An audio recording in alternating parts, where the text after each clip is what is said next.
ఆయన రాత్రి ఎలా అనిపించింది? వీళ్ళిద్దరు కొట్టుకోపోయారు రాత్రి. ఇప్పుడు నిఖిల్ మనోడు ఏంటంటే ఇప్పుడు ప్రోమోల గురించి పక్కన పెడదాం తర్వాత. రాత్రి ఈ లేడీ గెటప్ వేసిన తర్వాత నాకు ఒక క్యారెక్టర్ అయితే నచ్చలే. అది నిఖిల్ కి ఎవరు కాస్ట్యూమ్ వేసారో కానీ చండాలంగా ఉంది చూడడానికి. మరి కొంచెం తేడాగా అనిపించింది. కర్మ వాళ్ళందరూ పర్లా నాట్ బ్యాడ్. కానీ మన టేస్టీ తేజ గెటప్ మటుకి అచ్చం లోకో కాకి లాంటి గెటప్ గుర్తొచ్చింది నాకు. పక్కన పోస్టర్ వేసినట్టు అనిపించింది నాకు. చాలా మంది పోస్టర్ కూడా చూసాను నేను పొద్దున్న. సేమ్ యాజ్ ఇట్ ఈస్ ఉన్నాడు మనోడు. చాలా బాగా అనిపించింది. కానీ ఆడవాళ్ళ గెటప్ లో వీళ్ళు కొంచెం ఇబ్బంది పడ్డారు. అవినాష్ అయితే ఆడవాళ్ళ గెటప్ లో కూడా బాగా ఎంటర్టైన్ చేశాడు. అబ్బా అందరూ మీసాలు గిట్టలు గీసారు కానీ మన విష్ణుప్రియ బాయ్ ఫ్రెండ్ గీయలేదు అనిపించింది. ఇష్టం బాయ్ ఫ్రెండ్ అసలు ఆల్రెడీ ప్రామిస్ చేశాడు. ఏంటది? ఒకప్పుడు అవినాష్ సాక్రిఫైస్ చేశాడు కానీ మనోడు బట్టి సాక్రిఫైస్ చేసేలేదు. తగ్గేదేలే. కానీ బయటకన్నా పంపించాను కానీ నన్ను నేను మట్టికి అసలు దాన్ని టచ్ చేస్తే నేను బయటకన్నా వెళ్ళిపోతాను. కానీ అది మట్టికి అంటే బిగ్ బాస్ ని అధిగమించినట్టే కదన్నా, వ్యతిరేకించినట్టే. కాకపోతే వాడు ఏంటంటే యాటిట్యూడ్ తో ఎదరకొస్తున్నాడు భయ్యా పృథ్వీ. అంత గేమ్ ప్లే బానే ఉంటది కానీ మనోడు అగ్రెసివ్నెస్ బాగా ఎక్కువైపోతుంది. అంత ఓవర్ డేస్ అగ్రెసివ్నెస్ అందరూ తీసుకోరు, కొంతమంది తీసుకుంటారు. అందరూ అది చాలా కొద్దిగా బ్యాడ్ అనిపించింది. ఇంకా రాత్రి ఇంకొక సిచ్యువేషన్ నాకు కొంచెం బాధగా అనిపించింది. ఏంటంటే యష్మి హరితేజ అదే ఎవిక్షన్ లో మనోడు ఎవరు నబీల్ ని ఎవిక్షన్ సీల్డ్ వాడతావా అని అడిగారు చూడు. అక్కడ మనోడు తర్వాత వాడతాను అన్నాడు కానీ ఆ టైంలో వాడినా నిజంగా నెగిటివ్ గానే వెళ్ళేదేమో. వాడికి తెలుసు నబీల్ కి ఎవరు సేవ్ అవుతారో ఎవరు ఎలిమినేట్ అవుతారో.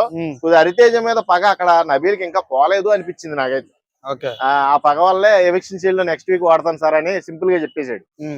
అది నాకు కొంచెం ఇబ్బందిగా ఉంది. ఇంకొకటి ఏంటంటే బాగా నచ్చింది నాకు నిన్న ఎపిసోడ్ లో వరుణ్ తేజ్ గారు మట్కా మూవీ ప్రమోషన్ పర్పస్ వచ్చాడు కదా.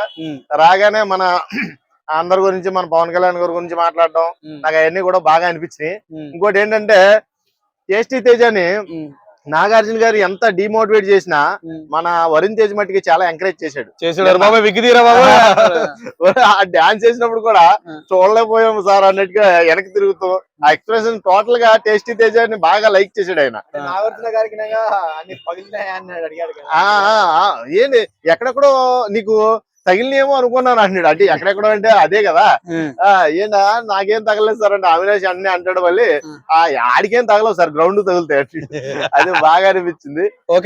వరుణ్ తేజ్ కూడా ఆ గెటప్ అవన్నీ చూసి నాకు బాగా అనిపించింది. అబ్బా గదలకొండ గణేష్ గుర్తొచ్చాడు ఒకసారిగా. ఇంకా తల్లులు అందరూ వచ్చారు పాపం. వీళ్ళ మమ్మీ గారు మాత్రం రావట్లేదు. టేస్టీ తేజ మమ్మీ అంటే ఫస్ట్ నుంచి ఏడుతున్నాడు. బిగ్ బాస్ ఆపుతున్నారా? స్ట్రాటజీ అంటావు ఇదేమన్నా గేమ్ స్ట్రాటజీ? కావాలని ఏడిస్తే సింపతి దేవాన్ని బిగ్ బాస్ ఏదైనా అప్పిస్తాడు ఎక్స్పెక్ట్ చేస్తాడు. తనకి ఏమేమన్నా ఈ వీక్ లో ఇంప్రూవ్ చేస్తే బిగ్ బాస్ రమ్మని చెప్తాడు. ప్రెజెంట్ చేశారు సర్ప్రైజ్ నాకు తెలిసి ఎక్స్పెక్టింగ్. ఓకే, రోహిణికి ఏమైనా అనిపిస్తుందా? రోహిణి ఏమని చూసింది కదా తను అసలు ఒళ్ళు కూడా ఉంది తనకి.